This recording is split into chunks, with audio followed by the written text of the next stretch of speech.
नमस्ते हिमाचल कार्यक्रम में आप सभी का स्वागत है। मैं सोनिका ढडवाल। नमस्ते हिमाचल कार्यक्रम एक ऐसा कार्यक्रम जिसमें हम अपने पहाड़ों की रानी की संस्कृति, संगीत और मनोरंजन से जुड़ी कुछ खास बातों से हमेशा जो है मेहमानों से चर्चा करते हैं। और आज की जो हमारी मेहमान हैं वो जुड़ी हैं संगीत के क्षेत्र से। आज हम बात करेंगे उनके संगीत के क्षेत्र के बारे में कि कब उन्होंने अपने संगीत का ये करियर शुरू किया और आज के समय में वो क्या कर रही हैं और संगीत के लिए वो अपने हिमाचल के लिए क्या संगीत के माध्यम से वो क्या करना चाहती है। नमस्ते हिमाचल कार्यक्रम में आज हमारे साथ हैं लक्ष्मी ठाकुर। लक्ष्मी ठाकुर जी, आपका हमारे विशेष कार्यक्रम में बहुत बहुत स्वागत है। नमस्कार सभी को। और सबसे पहले मैं धन्यवाद करना चाहूँगी दूरदर्शन केंद्र हिमाचल का, जिन्होंने मुझे यहाँ पर आने का मौका दिया। मैं खुद को बहुत सौभाग्यशाली मानती हूँ क्योंकि यहाँ पर बहुत से लोग आने के लिए इच्छा रखते हैं पर सभी को मौका नहीं मिलता, और इसके लिए मैं बहुत बहुत धन्यवाद करती हूँ। लक्ष्मी ठाकुर जी, आगे की बातचीत हम शुरू करें इससे पहले मैं चाहती हूँ कि सुबह का समय है, क्यों ना हम जो शुरुआत है वो भजन से करें, और आप जो हमें कौन सा भजन जो है हमें सुनाना चाहती हैं? जी, तो मैम अभी रिसेंटली 2 साल पहले मेरा एक खुद का एक भजन आया हुआ है, तो मैं आपको वही कहा कि आप पहले शुरुआत करती हूँ भजन से ही। जी ठीक है। जय हो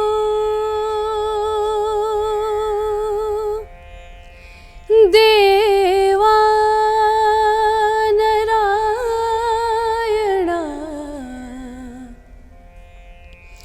हो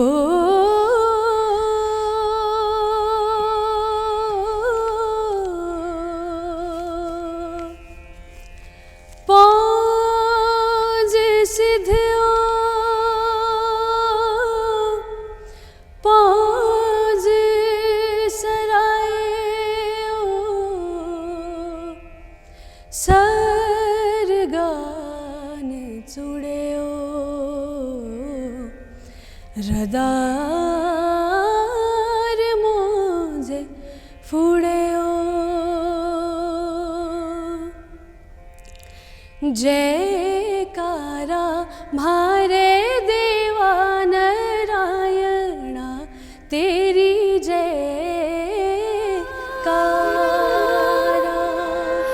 देवा नारायणा हो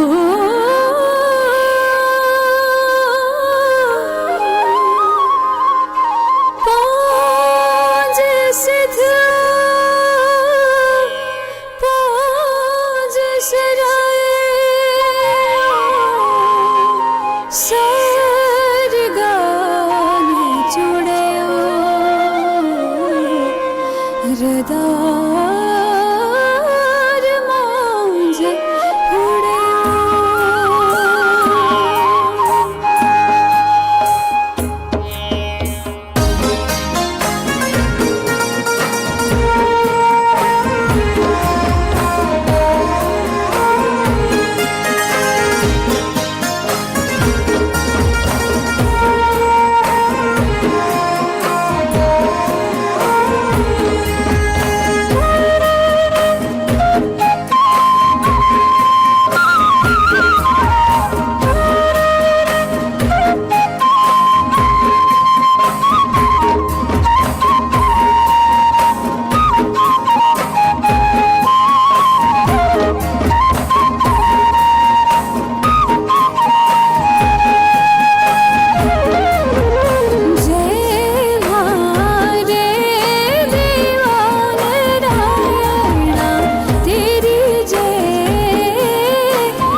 बात करें अगर हम ये जो आपने देव नारायण का जो भजन गाया है, इसके पीछे क्या सोच थी? कहते हैं कि जब आपके ऊपर देवताओं की जब कृपा है तो सारे कार्य आपके सिद्ध होते हैं। तो ये जब आपने भजन गाया तो उसके पीछे क्या था कि आपको क्या लगा कि आप तो और भी गीत बहुत से गाती हैं, तो देव भजन गाने का मेन वो क्या था आपका? एक्चुअली में मैम ये एक मेरे सीनियर थे कॉलेज में, जिनका नाम रामनाथ जी हैं। ये एक्चुअली में मुझे उन्होंने रेकमेंड किया था। एक्चुअली में ये मैंने नहीं लिखा है, मैंने सिर्फ गाया है और लिरिक्स जो भी कंपोजिशन लिरिक्स सब कुछ उनका था। तो एक दिन वो मेरे पास आए, बोलते हैं कि लक्ष्मी मैं चाहता हूँ कि तुम मेरे लिए एक भजन गाओ। तो मैंने कहा कि ये तो बहुत सौभाग्य की बात है कि आप मुझे एक भजन गाने के लिए कह रहे हो। तो फिर उन्होंने मुझे लिरिक्स दी और हम लोग स्टूडियो चले गए और हमने वहाँ पर रिकॉर्ड किया और इस तरह से ये भजन हमने लिखा है। बहुत ही खूबसूरत जो है ये भजन आपने गाया है और बहुत ही खूबसूरत इसके जो लिरिक्स हैं वो बहुत ही खूबसूरत हैं। लक्ष्मी, बात करें आपके संगीत के सफ़र की, अगर मैं बात करूं तो संगीत का सफ़र कब से शुरू हुआ आपका? जी मैम, तब मैं बहुत छोटी थी। मतलब शौक़ तो बचपन से ही था, बहुत छोटे से शौक़ था। मतलब 5th 6th से ही मुझे गाने का बहुत क्रेज़ था कि मुझे गाना गाना है। तो घर में जो हमारी पाइप्स रहती हैं, ब्लैक कलर की पाइप से, थोड़ी फ़नी सी बात है लेकिन मैं शेयर करना चाहूँगी ज़रूर। तो जो हमारी ब्लैक कलर की पाइप्स होती है जो हम पानी के लिए खेतों में सिंचाई के लिए यूज़ करते हैं, तो मैं एक्चुअली में पाइप के साथ गाना गाती थी। तो पाइप में थोड़ा आवाज़ गूंजती थी तो मैं उसको माइक समझ के छोटे से, तब मैं 5th या 6th क्लास में थी, तो मैं उस पाइप को पकड़ के गाना गाती थी ये सोच के कि ये मेरा माइक है। और मेरे पापा कहते थे कि हाँ ऐसे ही कोशिश करते रहो। और पानी का जो ड्रम होता है तो वो उसमें भी बहुत ज़्यादा आवाज़ गूंजती थी और मैं फिर उसमें भी अपनी मतलब सिंगिंग कंटिन्यू करती थी। तो इस तरह से बचपन से ही बहुत ज़्यादा शौक़ था। और 5th तक तो कोई प्लेटफॉर्म नहीं मिल पाया क्योंकि मैं एक छोटे से गांव से बिलोंग करती हूँ, गांव जाना से। तो वहाँ पर इतना अच्छा प्लेटफॉर्म नहीं था कि मैं कहीं पर सीखने जा सकूँ। तो जब मैं 6th में पहुँची तो वहाँ पर हमारी प्रिंसिपल मैम श्रीमती पुष्पा बौद्ध जी थे। तो उन्होंने मुझे कभी गुनगुनाते हुए सुना क्लास में। हमारे यहाँ पर एक्चुअली में क्या होता था कि सरस्वती स्कूल में मैंने एजुकेशन ली है 6 to 10th तक। तो वहाँ पर क्या होता था कि हमारी हर शनिवार को बाल सभा होती थी। तो बाल सभा में मैम ने मुझे गुनगुनाते हुए सुना कि तुम तो अच्छा गा सकती हो। तो फिर उसके बाद मैम ने मेरे पापा को कॉल कर दिया कि आपकी बेटी बहुत अच्छा गाती है, आप इसको कहीं सीखने के लिए भेज दो। तो पापा ने कहा कि अभी तो ये यहाँ पर तो अभी नहीं भेज सकता हूँ, अभी मैं 6 से 10th की पढ़ाई इसकी यहीं पर कराना चाहता हूँ, तो अभी तो नहीं भेज पाऊँगा। तो अगर आप लोग इसको कुछ सिखा सकते हो तो आप लोग सिखा दो। तो मैम ने कहा कि हाँ जी, जितना हम लोग सिखा सकते हो उतना हम सिखा देंगे। तो उसके बाद मैम का यही बोलना था। और उसके बाद पापा ने कहा कि तू 10th यहाँ पे पूरी कर ले, उसके बाद मैं तुझे +2 +1 +2 में जब तू जाएगी तो मैं तुझे कुल्लू शिफ्ट कर दूंगा। तो कुल्लू में हमारी एक बहुत ही अच्छी एकेडमी है जो कि पंडित विद्यासागर गुरुजी चलाते हैं, जिसका नाम है सूत्रधार। तो उसके बाद पापा ने मुझे सूत्रधार में म्यूज़िक की क्लास के लिए ज्वाइन करा दिया और साथ साथ में मैंने +1 +2 में म्यूज़िक भी रख दिया। मतलब सब्जेक्ट मैंने म्यूज़िक स्कूल में रख दिया, अडॉप्ट किया। अच्छे। हाँ जी। तो इस तरह से फिर धीरे धीरे क्लासिकल सीखना शुरू किया। धीरे धीरे और ज़्यादा रुचि बढ़ती गई और ज़्यादा सीखते गए धीरे धीरे। अभी भी सीख रहे हैं और आगे भी सीखते रहेंगे। तो इस तरह से मेरी जो म्यूज़िक की जर्नी है वो शुरू हुई थी। जी, तो जैसे आपने बताया कि आप जो बचपन में गुनगुनाती थी, आपके पेरेंट्स ने भी उस हुनर को आपके पहचाना, आपके टीचर ने आपके उस हुनर को पहचाना। कोई बचपन की वो बाल सभा जब आपने बताया, तो कोई ऐसा गाना है जब आपने जो गाया हो और आपको जो बहुत सराहाया गया हो, तो मैं वो सुनना चाहूँगी आपसे।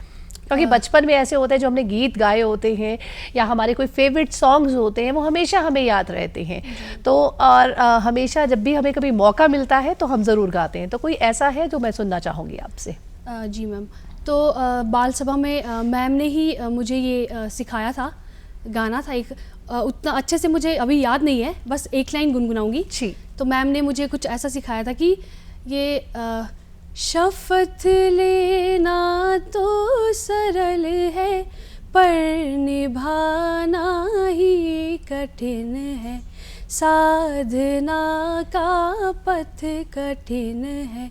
शपथ लेना तो सरल है पर निभाना ही कठिन है, साधना का पथ कठिन है। कुछ इस तरह से मैम ने मुझे ये बाल सभा में गीत करवाया था, सिखाया था। अभी ये बहुत बचपन की बात है, तो मुझे अभी उतने अच्छे से मेमोराइज़ नहीं है ये चीज़, तो जितना मुझे आता था। लक्ष्मी, बात करें हम हिमाचल संस्कृति की, बात करते हैं। जैसे हमने आपका भजन सुना, वो हिमाचली देवी देवताओं, हमारी संस्कृति को ही दर्शाता है। तो हिमाचली संस्कृति के लिए आप अपना संगीत के माध्यम से क्या योगदान देना चाहती हैं? जी मैम, तो मैम बेसिकली मैं कुल्लू से ही बिलोंग करती हूँ, और हमारे यहाँ पर जो है बचपन से यही सिखाया जाता है कि सबसे पहले हमारी संस्कृति है, हमारी वेशभूषा, हमारी भाषा, हमारी संस्कृति सबसे पहले होनी चाहिए, बाकी काम सबसे बाद।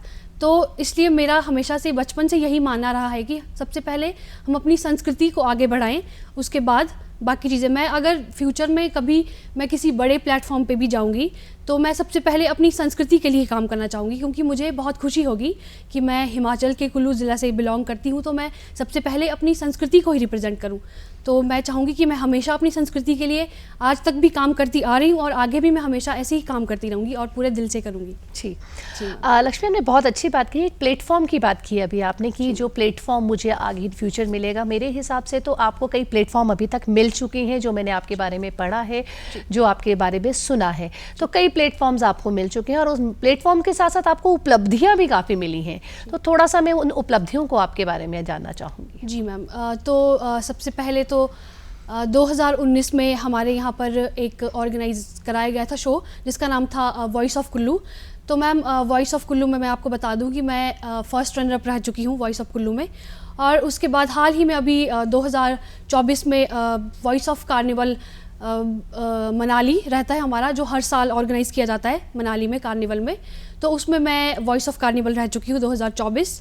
और ऐसी ही छोटी छोटी और भी बहुत सी उपलब्धियाँ हैं, जैसे स्कूल टाइम पे हमको कल्चर टूर्नामेंट्स के लिए लेके जाया करते थे टीचर्स, तो उसमें मैंने बहुत से कंपटीशंस में हिस्सा लिया, जैसे कल्चरल फोक हो गया और क्लासिकल हो गया, थोड़ा पूरा क्लासिकल भी गा लेती हूँ, तो क्लासिकल गज़ल्स। तो उसमें भी छोटी छोटी उपलब्धियाँ, कभी फर्स्ट, कभी सेकंड, कभी थर्ड, ऐसी ऐसी बहुत सी छोटी छोटी उपलब्धियाँ मतलब धीरे धीरे हासिल करती जा रही हूँ। जी, बात की आपने गज़ल की, जी मैम, तो क्यों ना अपने दर्शकों को एक गज़ल जो है आपके माध्यम से सुनाई जाए। जी मैम।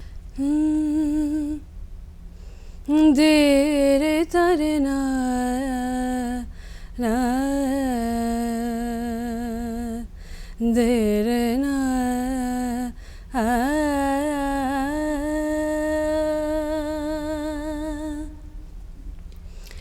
अगर मुझसे मोहब्बत है, मुझे सब अपने गम दे दो। अगर मुझसे मोहब्बत है, मुझे सब अपने गम दे दो। इन आँखों का हर एक आंसू मुझे मेरे सनम दे दो। अगर मुझसे मोहब्बत है, मुझे सब अपने गम दे दो। इन आँखों का हर एक आंसू मुझे मेरे सनम दे दो। अगर मुझसे मोहब्बत है, तुम्हारे गम को, तुम्हारे गम को अपना गम बना लूं तो करार आए। तुम्हारे गम को गम गम तुम्हारे गम को अपना गम बना लूं तो करार आए। तुम्हारा दर्द सीने में लूँ तो करार आए, वो हर शे जो तुम्हें दुख दे, मुझे मेरे सनम दे दो। अगर मुझसे मोहब्बत है, मुझे सब अपने गम दे दो। इन आँखों का हर एक आंसू मुझे मेरे सनम दे दो। अगर मुझसे मोहब्बत है, अगर मुझसे मोहब्बत है, अगर मुझसे मोहब्बत है। बहुत ही खूबसूरत आपने जो गज़ल हमारे दर्शकों को सुनाई, वो बहुत ही खूबसूरत आपकी आवाज़ है और साथ ही साथ आप बहुत ही सुरीला गाती हैं। अभी एज प्रेजेंट अगर मैं बात करूं तो आप क्या कर रही हैं? अभी मैं हाल ही में जो हमारी HPU शिमला यूनिवर्सिटी से मैं म्यूज़िक में मास्टर्स कर रही हूँ। जी, तो मास्टर्स करने के साथ आप वहीं पे रियाज़ करती हैं या साथ साथ घर पे भी रियाज़ करती हैं या एक्स्ट्रा क्लासेस लेती हैं रियाज़ के लिए? जी मैम, यूनिवर्सिटी में तो हमें राग सिखाए जाते हैं और साथ साथ यूनिवर्सिटी में भी रियाज़ करते हैं और साथ साथ मैं अपने रूम पे भी हारमोनियम रखा है मैंने, तो मैं रूम पे भी अपना रियाज़ करती रहती हूँ। जी, तो कितना समय देती हैं रियाज के लिए, दिन का समय या कौन से? क्योंकि संगीत एक ऐसा है, इसमें जितना आप रियाज करेंगे उतने अपने आप की पकड़ बनती है, उतनी आपकी आवाज़ जो है वो और सुरीली होती जाती है। तो कितना समय आप रियाज के लिए देती हैं? जी मैम, सबसे पहले तो सुबह जब मैं उठती हूँ, उठते ही सबसे पहले मैं 2 घंटा रियाज़ करती हूँ और उसके बाद आफ्टर लंच थोड़ा शाम के टाइम पे 2 घंटा उस वक्त और थोड़ा रात को भी 1-2 घंटा, इस तरह से मतलब मैक्सिमम 4-5 घंटा रियाज़ करती हूँ, ब्रेक दे के 2-2 घंटा ब्रेक। लक्ष्मी, हर बार जब भी हम छोटे होते हैं या बड़े होने लगते हैं या बड़े होते होते भी हम हमेशा किसी से प्रेरणा लेते हैं या कहें तो हमें बहुत किसी से प्रेरणा मिलती है कि हम जो है फ्यूचर में ऐसा करना चाहते हैं, हम किसी से बहुत ज़्यादा प्रेरित हो जाते हैं। तो आपकी लाइफ में कुछ ऐसा हुआ है जिनको देख के आपने सोचा है कि मुझे इस प्लेटफॉर्म पे जाना है और मुझे इनकी तरह बनना है? जी मैम, तो बचपन से ही जो है लता मंगेशकर जी के गाने सुनते आ रहे हैं, तो उनके गाने तो बहुत सारे लोग सुनते हैं, लेकिन मैंने भी बचपन से उनके गाने बहुत सुने हैं। तो साथ साथ ही घर वाले भी ऐसे थे कि जिन्होंने बहुत सपोर्ट करा। पापा मेरे बहुत सपोर्टिव रहे हैं बचपन से ही, मैं बहुत खुशनसीब हूँ कि मुझे इतने अच्छे पापा मिले हैं। उन्होंने मुझे बचपन से ही बहुत सपोर्ट किया। जब उनको मैम ने बताया कि आपकी बेटी इतना अच्छा गाती है तो आप इसको प्लीज़ सिखाइए, तो पापा ने मुझे बहुत सपोर्ट करा। तो पापा ने कहा कि ठीक है, तुमको अगर म्यूज़िक करना है तो तुम म्यूज़िक करो। पापा ने मुझे बहुत सपोर्ट दिखाया और साथ साथ में ही हमारे जो है कुल्लू में बहुत सारे मेले होते हैं छोटे छोटे गांव में, तो पापा मुझे उन मेलों में लेके जाया करते थे कि इससे तेरा कॉन्फिडेंस लेवल जो है बढ़ेगा। जी, बिल्कुल। तो छोटे छोटे मेले में लेके जाया करते थे, फिर इस तरह से गवाते थे, फिर धीरे धीरे थोड़ा कॉन्फिडेंस बिल्डअप होता रहा और थोड़ा और सीखते गए। इस तरह से लता मंगेशकर जी से बहुत इंस्पायर थी बचपन से ही मैं। जी, तो मैं चाहूँगी कि एक लता मंगेशकर का गाना जो है मैं अपने दर्शकों को सुनाना चाहूँगी कि लता मंगेशकर को जैसे इनकी आवाज़ इतनी अच्छी और इतनी सुरीली थी कि आज भी हम उन्हें याद करते हैं। उनकी जैसी आवाज़ शायद ही आज अभी तक हमारे पास है, वो उनकी आवाज़ की तुलना किसी से नहीं की जा सकती। तो मैं चाहती हूँ कि लता मंगेशकर का एक गाना मेरे दर्शकों को सुनाइए। लग जा गले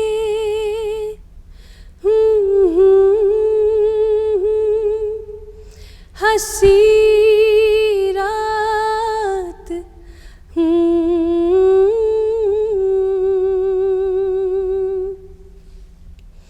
लग जा गले के फिर ये हंसी रात हो ना हो, शायद फिर इस जन्म में मुलाकात हो ना हो। लग जा गले के फिर ये हंसी रात हो ना हो, शायद फिर इस जन्म में मुलाकात हो ना हो, लग जा गले से हमको मिली है आज ये घड़ियाँ नसीब से। जी भर के देख लीजिए हमको करीब से, फिर आपके नसीब में ये बात हो ना हो, शायद फिर इस जन्म में मुलाकात हो ना हो, लग जा गले के फिर ये हंसी रात हो ना हो, शायद फिर इस जन्म में मुलाकात हो ना हो, लग जा गले से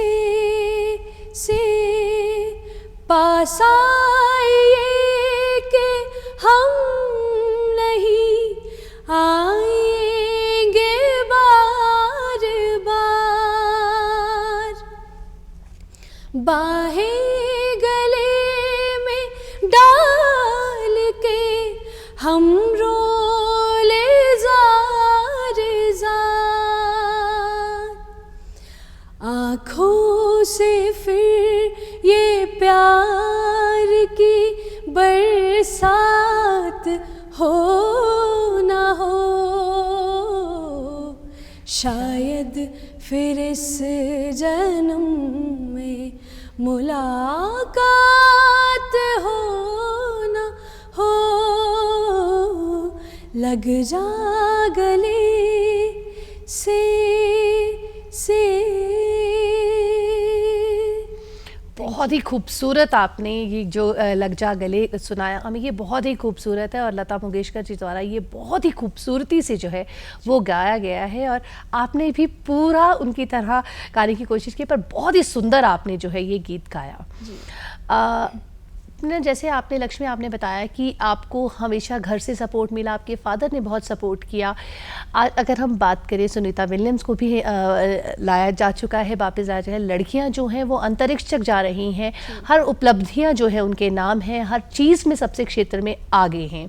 तो आपको अभी भी लगता है कि ऐसा कोई बाधा आपके लिए नहीं है? अगर इस क्षेत्र की भी अगर हम बात करें तो बहुत सारी अपॉर्चुनिटीज़ आपके पास है, तो आपको ऐसा लगता है कि कहीं आपके लिए कोई ऐसा नहीं है कि लड़कियां भी क्षेत्र में आगे हैं? कोई अपॉर्चुनिटीज़ आपको लगता है कि कहीं ना कहीं आपको ऐसा कहीं लैक लगता है कि यार हमें ये अपॉर्चुनिटी नहीं मिलती, हमें ये अपॉर्चुनिटी चाहिए? जी मैम, आज तक तो मैंने जितना भी देखा है कि अभी के ज़माने में जो अभी का ज़माना बहुत चेंज हो चुका है। तो बात करें थोड़े पुराने ज़माने की, तो थोड़े पुराने ज़माने के जो हमारे लोग हैं वो भी गलत नहीं है अपनी जगह पे, मैं उनको गलत नहीं कहूँगी, लेकिन मैम वो सोच कुछ और थी और आज के युवा और जो आज के पेरेंट्स हैं वो बहुत अंडरस्टैंडिंग है। मेरा यही मानना है, क्योंकि जो मैं घर पे देखती हूँ कि जो मेरी दादी हैं, दादी पहले मना करती थी कि नहीं लड़कियां जो है क्या सिंगिंग करना है, लड़कियां सिंगिंग नहीं करती है, लड़कियां गाते हुए अच्छी नहीं लगती, लड़कियां रोटियां बनाते हुए अच्छी लगती है, लड़कियां शादी करे तो अच्छा रहता है, लड़कियां गाते हुए अच्छी नहीं लगती है। तो दादी का ये मानना था, लेकिन पापा हमेशा ये सोचते थे कि नहीं, लड़कियों को जब एक लड़की खुद वो हो जाए, सेल्फ स्टैंड हो जाए तो उसके लिए और भी अच्छा है, ताकि उसको आगे लोगों के घर जाना है तो वो अपने सेल्फ स्टैंड हो जाए तो और भी अच्छा है। तो मेरा ये मानना है कि आज की डेट में लड़कियों के लिए कुछ भी मुश्किल नहीं है, लड़कियां आजकल हर चीज़ कर सकती है और कर रही हैं और आगे भी करती रहेंगी। ये आपने बहुत अच्छी बात की कि लड़कियों को सेल्फ स्टैंड होना, अपने पैरों पे खड़ा होना बहुत ज़्यादा ज़रूरी है, ताकि कोई भी परिस्थिति आपकी लाइफ पे आती है तो आप जो है एक ढाल बन के खड़े रह सकते हैं। ये बहुत ज़्यादा ज़रूरी है लड़कियों के लिए एक सेल्फ स्टैंड होना। और आपके कॉन्फिडेंस को देख के मुझे बहुत अच्छा लग रहा है कि आज के टाइम में हम इतने कॉन्फिडेंट हैं, लड़कियाँ इतनी कॉन्फिडेंट है, ये होना बहुत ज़्यादा ज़रूरी है। लक्ष्मी, आपका एक गाना मैंने सुना है और बीता लाई, ये है आपने बहुत ही अच्छे तरीके से ये गाया है। और बीता लाई हेरी शादनी शोरी है कि बहरे जांदी दूर दूर हो, जांदी दूर दूर ओ बांकी शोरी है कि बहरे जांदी दूर दूर हो। और बीता की आईना मूलो शोरुआ घर मेरा बड़ी सा दूर लो, बड़ी सा दूर ओ बांके शोरुआ घर मेरा बड़ी सा दूर ओ। और बीता लाई है रे शादनी शोरी है कि बहरे जांदी दूर दूर हो, जांदी दूर दूर ओ बांकी शोरी है कि बहरे जांदी दूर दूर।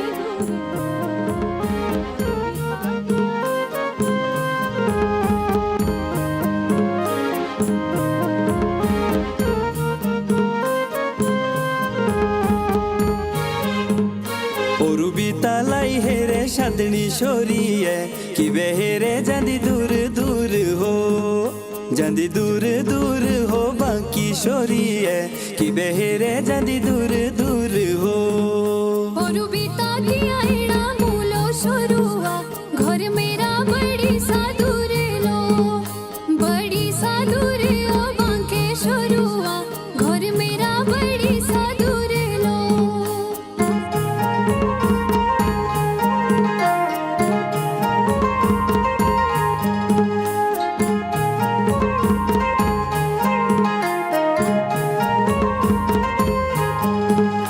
आसान रूट दी बीणी चिंदी है नहीं थी कोई कसूर हो, कोई कसूर हो बांकी शोरी है नहीं थी कोई कसूर हो। रूशड़ा हो बीनी चांदी शोरुआ गला तेरी किरे मजबूर ओ, किरे मजबूर ओ बांके शोरुआ गला तेरी किरे मजबूर ओ।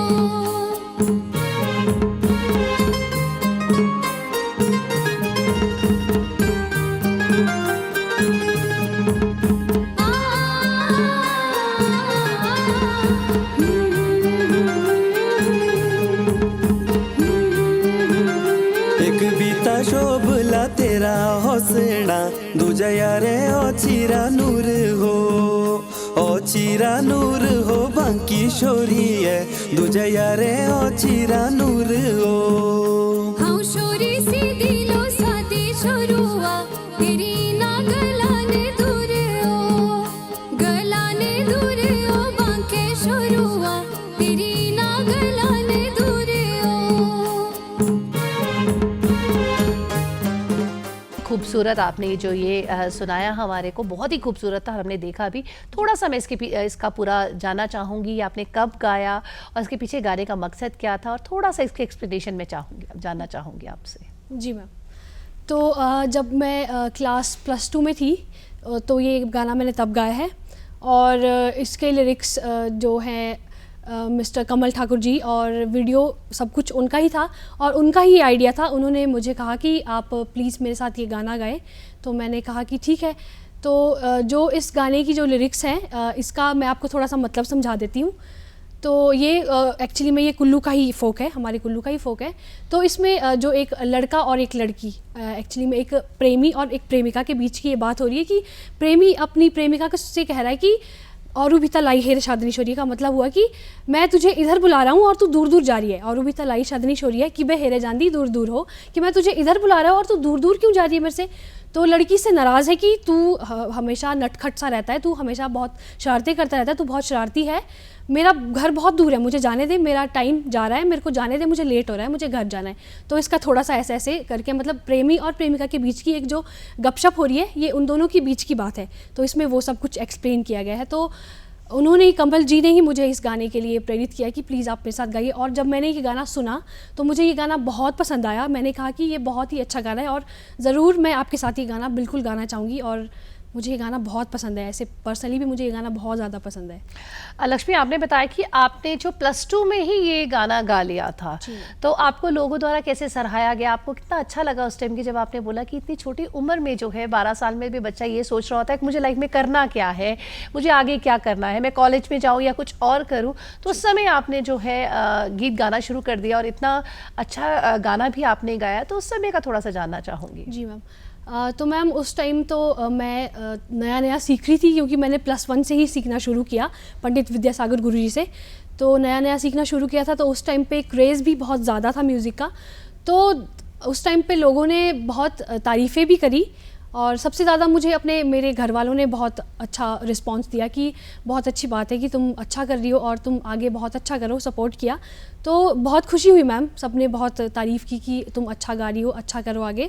तो बहुत अच्छा लगा कि सबने मुझे बहुत सपोर्ट किया। वैसे एक्चुअली में सबने ही बहुत सपोर्ट किया। जी मैम। लक्ष्मी, कोई ऐसा यादगार अनुभव आपको याद है कि जब आपने स्टेज परफॉर्मेंस दे रही हूँ या अगर जैसे आपकी एल्बम्स आई हैं जब आपने ये गाना ही गाया, कोई ऐसा यादगार अनुभव जो हमारे दर्शकों से आप साझा करना चाहते हो कि वो आपको लाइवली कर देता है, वो आपको पल हमेशा याद है, वो कभी आप भूलती नहीं, कोई ऐसा अनुभव आपको याद है? जी मैम, बिल्कुल। एक्चुअली में तब मैं +1 क्लास में थी। जैसा कि मैंने आपको अभी तक बताया कि मेरे पापा मुझे छोटे छोटे गांव के मेलों में लेके जाया करते थे। तो ये मेरे फर्स्ट स्टेज की बात है, जब मैंने फ़र्स्ट टाइम स्टेज पे गाया था। तो बात एक्चुअली में ये हुई कि मेरे गांव से ही एक दूसरा गांव है जो सोयल गांव के नाम से जाना जाता है, सोयल गांव में। तो वहाँ पे मेला हो रहा था और मैं और मेरे पापा और मेरी दीदी, हम तीनों मेले में गए थे।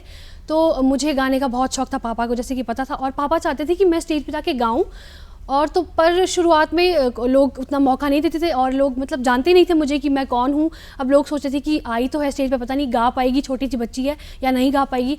पर पापा ने फिर उनसे बहुत रिक्वेस्ट करी, वहाँ पे जो कमेटी मेंबर्स थे, पापा ने उनसे बहुत रिक्वेस्ट करी कि प्लीज़ सर, आप मेरी बेटी को एक बार गाने का मौका दो, प्लीज़ सर, ये गाएगी सिर्फ एक बार, प्लीज़ आप इसको एक बार मौका दो।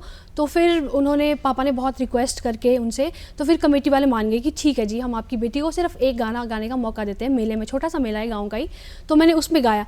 तो मैम ये पल मुझे हमेशा याद रहेगा। मैं आगे फ्यूचर में भी या कभी भी, अभी भी और हमेशा आगे मुझे याद रहेगा कि मेरे पापा मतलब मेरे लिए हमेशा मतलब साथ खड़े रहते थे। तो ये मेरे लिए बहुत ही प्रेशियस मोमेंट था कि मेरे पापा मेरे लिए इतना सपोर्ट करते थे कि वो वहाँ पे उन सबसे प्लीड करने लग गए कि प्लीज़ आप एक बार इसको गाने का मौका दो, ये बहुत अच्छा गा सकती है, प्लीज़। तो ये मुझे हमेशा याद रहता है मैम, हम हमेशा इसको याद कर करके मतलब बहुत ज़्यादा वो प्राउड फील करती हूँ, खुश होती हूँ। मेरे फादर इतना सपोर्ट करते हैं कि उन्होंने मुझे जो है वो गाने का मौका दिया और उन्होंने रिक्वेस्ट की कि प्लीज़ इन्हें गाने दिया जाए। जी आपका एक और बहुत ही सुंदर गीत है मेरी आमिये, तो मैं दर्शकों से जो है वो मेरी आमिये आपका गाना जो है वो सुनना चाहूँगी और दिखाना भी अपने दर्शकों को चाहूँगी कितनी खूबसूरती से आपने जो वो है गाया है, और मैं अपने दर्शकों को वो दिखाऊँगी भी। एक बार मैं थोड़ा आपसे सुनना चाहूँगी। जी मैम, बिल्कुल। तो जब आपने मेरे आमिये जब ये गाना गाया तो उस समय क्या दिमाग में चल रहा था और क्या सोच थी? जी मैम, तो एक्चुअली में ये भी जो गाना है ये भी मैंने खुद नहीं लिखा है, ये लिरिक्स किसी और के हैं। तो ये भी मिस्टर कमल ठाकुर जी ने ही मुझे गाना लिख के दिया। उन्होंने मुझे कहा कि एक लड़की के लिए मैंने एक गाना बनाया है, तो अगर तू गाएगी तो बहुत अच्छा लगेगा। मैंने कहा कि ज़रूर, बिल्कुल, मैं एक बार सुनना चाहूँगी, लिरिक्स देखना चाहूँगी कि आपने एक्चुअली में लिखा क्या है।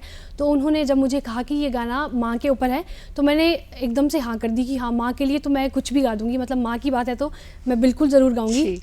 जी, तो मैं सुनना चाहूँगी आपसे ये गाना। जी मैम।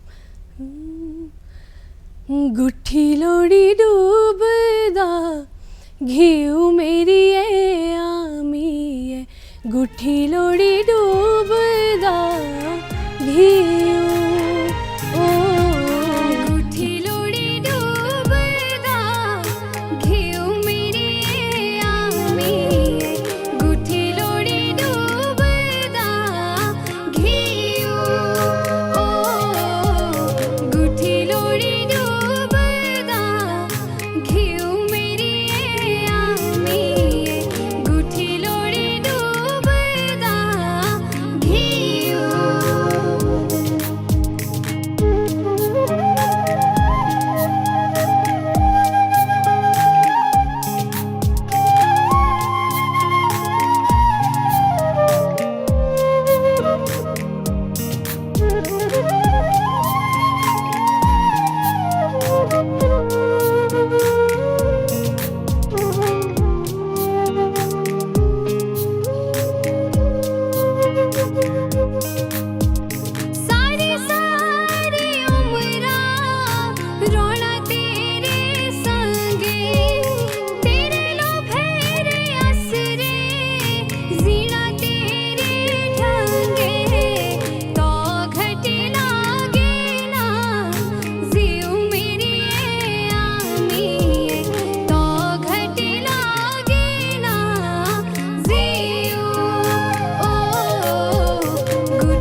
माँ की ममता जो है उसका मुकाबला किसी के साथ नहीं किया जा सकता। माँ ही एक शब्द ही ऐसा है जो सबसे अलग है, जो कोई नहीं समझ सकता आपकी बात, तो आपकी माँ जो है वो खुद ब खुद आपसे बिना बोले भी आपकी बात को समझ जाती है। बहुत ही खूबसूरत ये गीत गाया भी है और साथ ही साथ इसकी जो पिक्चराइजेशन है वो भी सच में लक्ष्मी बहुत ही जो तारीफ करने लायक है कि आपकी बहुत ही खूबसूरत ये गीत था, जिसमें पूरा माँ की ममता को दिखाया गया है कि माँ किस तरह से अपनी लड़की का ध्यान रख रही है, किस तरह से उसको खाने को दे रही है। बहुत ही खूबसूरत आपने ये गीत जो है वो गाया है। जी लक्ष्मी, इन फ्यूचर आपके क्या प्लान्स हैं? जैसे हम कहते हैं कि हिमाचल संस्कृति की अगर मैं बात करूं, हिमाचल के त्योहारों की बात करूं, परंपराओं की बात करूं, तो जिस तरह से मेले मनाए जाते हैं, त्योहार मनाए जाते हैं, तो क्या इन फ्यूचर आपका क्या प्लान है? हिमाचल कल्चर को आप कैसे प्रमोट करेंगी संगीत के माध्यम से? थोड़ा सा मैं जानना चाहूँगी। जी मैम, तो अभी तो फ़िलहाल मैं अभी मास्टर्स हो रही है मेरी, तो मास्टर्स कंप्लीट करूँगी और साथ साथ जो है एग्ज़ाम की भी तैयारियाँ करूँगी आगे के लिए। चाहूँगी कि थोड़ा आगे और पढूँ। तो बाकी ऐसा है कि मैं चाहती हूँ कि अभी तो फ़िलहाल पढ़ाई कर रही हूँ और बाकी आगे मैं चाहती हूँ कि मैं प्रोफेशनली म्यूज़िक में ही आगे अपने करियर को आगे बढ़ाऊँ। मुझे जो है स्टेज परफॉर्मेंसेस करने का बहुत शौक़ है। मैं बचपन से ही गाती आ रही हूँ। +1 +2 से मैंने स्टेज शोज़ करना शुरू कर दिया था, तो मुझे स्टेज शोज़ का बहुत ही ज़्यादा इंटरेस्ट है स्टेज शोज़ करने में। तो मैं चाहती हूँ कि मैं आगे भी ऐसे ही कोशिश करूँगी कि बॉलीवुड तक जाने की कोशिश करूँगी। अगर भगवान ने चाहा, अगर भगवान की कृपा रही और मेहनत पूरी करूँगी कि मैं आगे बॉलीवुड तक जाऊँ और हमेशा अपनी हिमाचल की संस्कृति को मैं हमेशा आगे लेके जाना चाहूँगी। सबसे पहले तो अपनी संस्कृति ही है, उसके बाद बाकी सारे काम। तो मैं चाहूँगी कि मैं आगे बड़े प्लेटफॉर्म पे जाके अपनी संस्कृति को रिप्रेजेंट करूँ, अपने कुल्लू के फोक को आगे लेके जाऊँ, अपने हिमाचल के जो हमारे लोकगीत है, बहुत सारे लोकगीत यहाँ पर गाए जाते हैं भिन्न भिन्न प्रकार के। तो मैं चाहूँगी कि मैं अपने लोकगीत को एक बड़ा प्लेटफॉर्म दे सकूँ, ताकि हमारे हिमाचल को अभी भी लोग बहुत सारे जानते हैं, लेकिन मैं चाहती हूँ कि पूरे वर्ल्ड वाइड में हमारे हिमाचल को लोग जाने कि हमारे हिमाचल की कल्चर और हमारी संस्कृति एक्चुअली में है कैसी। जी, तो लक्ष्मी, मैं चाहती हूँ कि आपका एक ऐसा गाना सुनना चाहूँगी मैं आपसे जो आपको बहुत ही मनपसंदीदा हो और लोग जो है आपको बहुत सराहते हो कि ये गाना आप बहुत अच्छा गाती हैं, या आपका मनपसंदीदा, या बात करें कि कुछ ऐसा कोई गीत आपने गाया हो जब आपको लोगों से बहुत ही ज़्यादा तारीफ़ मिली है, चाहे वो हिंदी हो, चाहे वो पहाड़ी हो, जो भी आप सुनाना चाहेंगी मेरे दर्शकों को। जी मैम, तो हमारे कुल्लू का ही एक फ़ोक है, श्रीमान नरेंद्र ठाकुर जी के द्वारा गाया गया हुआ। ये एक जूरी गीत है जो कि हमारे कुल्लू में बहुत ही फेमस है और बहुत ही सुंदर गीत है। आपको बहुत अच्छा लगेगा सुन के, तो मैं आपको वो सुनाना चाहूँगी मैम। तो मैं वो जो जूरी गीत आप मुझे बोल रही हैं वो अपने दर्शकों को सुनाना चाहूँगी। थोड़ा सा मैं जल्दी थोड़ा चाहूँगी कि आप सुनाएं। तो ये गीत कुछ इस तरह से है। झूरी री बोलो आँख टिरे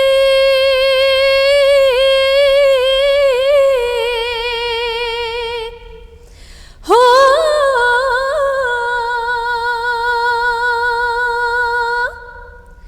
ज़ेंढी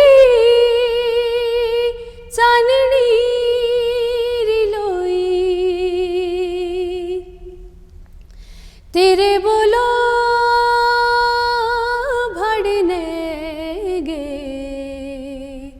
हो, जन असते बे अपनी गे खोई, जन असते बे अपनी, हो जन असते बे अपनी गे खोई, जन असते बे अपनी, हो जन असते बे अपनी गे खोई, जन असते बे अपनी, हो जन असते बे अपनी गे खोई, जन असते बे अपनी।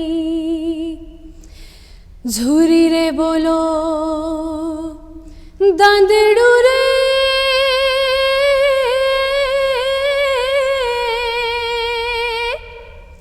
हो,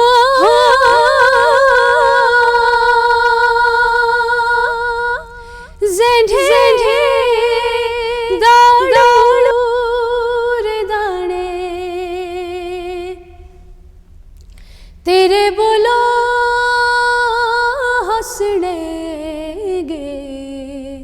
हो, काचे लाए काड़ी जूम हरे खाने, काचे लाए काड़ी जूम हरे, हो काचे लाए काड़ी जूम हरे खाने, काचेलाए काळी झूम हरे हो काचेलाए काळी झूम हरे खाणे काचेलाए काळी झूम हरे हो काचेलाए काळी झूम हरे खाणे काचेलाए काळी झूम हरे ऊंची बोला धारा गे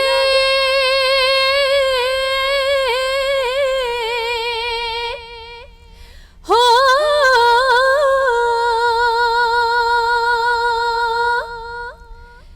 बाशे मोरे कड़ाए तेरे बोलो भाड़ने गे हो गीत असे झुरिये तेरे गाय गीत असे झुरिये तेरे हो गीत असे झुरिये तेरे गाय गीत असे झुरिये तेरे हो गीत असे झुरिये तेरे गाय गीत असे झुरिये तेरे हो गीत असे झुरिये तेरे गाय गीत असे झुरिये तेरे। बहुत ही खूबसूरत आपने जो हमें सुनाया, ये बहुत ही खूबसूरत था। लक्ष्मी, अगर हम बात करें जो युवाओं में जो लोकगीतों का रुझान है, तो आपको लग रहा है कि युवाओं में जो लोकगीतों का रुझान जो है वो बहुत ज़्यादा बढ़ रहा है? जी मैम, अभी मैं कुछ सालों से देख रही हूँ कि युवा जो है लोकगीत की तरफ बहुत ज़्यादा अपना इंटरेस्ट दिखा रहे हैं। कुछ टाइम पहले ऐसी सोच थी कि सब लोग गांव में ऐसा सुनती आ रही थी कि नहीं यार, फोक सॉन्ग में उतना कुछ फ्यूचर नहीं है, या फिर ऐसा है वैसा है। बहुत से लोग अपने अपना तर्क रखते थे इसके प्रति, लेकिन आज की डेट में मैं देख रही हूँ कि जो है लोकगीत को लोग आगे बढ़ाने में बहुत ज़्यादा तत्पर है। जो हमारी आजकल की खासकर जो हमारा यूथ है, जो हमारी युवा पीढ़ी है, वो जो है लोकगीत को आगे बढ़ाने में बहुत ज़्यादा स्ट्रगल कर रहे हैं और बहुत अच्छा गीत लेके आ रहे हैं। जो हमारे पुराने गीत हैं उनको थोड़ा सा रिन्यू करके, थोड़ा अच्छा म्यूज़िक देके और अच्छे तरह से अच्छे प्लेटफॉर्म में उसको लेके आ रहे हैं और अच्छे से रिप्रेजेंट कर रहे हैं। तो ये बहुत ही अच्छी बात है हमारे पूरे हिमाचल संस्कृति के लिए। जी लक्ष्मी, आप हमारे इस कार्यक्रम में आए, आपने इतना महत्वपूर्ण, इतनी अच्छे गाने हमें सुनाए और इतना अच्छा बताया कि किस तरह से आपने अपनी लाइफ में स्ट्रगल किया है, तो उसके लिए बहुत बहुत धन्यवाद। नमस्ते हिमाचल कार्यक्रम में मैं दर्शकों को यही कहना चाहूँगी, अगर आप में हुनर है, काबिलियत है, उसको पहचानें, आपको रास्ता खुद ब खुद मिलेगा। अगर आप अपने हुनर को पहचानते हैं तो रास्ता भी जो है वो अपने आप खुलता जाता है। जैसे आज हमने लक्ष्मी से जाना कि किस तरह से इन्हें अपॉर्चुनिटीज़ मिलती गई और ये सीढ़ी दर सीढ़ी चढ़ रही हैं, और आगे भी हम चाहेंगे कि ये इसी तरह से चढ़ती रहें और हम आगे भी इनके गीतों को ऐसे ही सुनते रहें। लक्ष्मी चाहते हैं कि हम दर्शकों से विदा लेते हुए मैं चाहूँगी कि उन्हें एक गाना सुना दीजिए और हम दर्शकों से फिर विदा लेते हैं अपने। जी मैम, तो एक बॉलीवुड का एक बहुत ही अच्छा सॉन्ग है जो मुझे बहुत पर्सनली बहुत पसंद है, तो कोशिश करूँगी गाने की। अखियाँ मिला के चन्ना पावे ना जुदाई वे, अखियाँ मिला के चन्ना पावे ना जुदाई वे, देवे ना तारी मैनू सारी खुदाई वे, अखियाँ मिला के। तारे है बाराती चांदनी है ये बारात, तारे है बाराती चांदनी है ये बारात, सातों फेरे होंगे अब हाथों में लेके हाथ, सातों फेरे होंगे अब हाथों में लेके हाथ, सातों फेरे होंगे अब हाथों में लेके हाथ, जीवन साथी हम दिया और बाती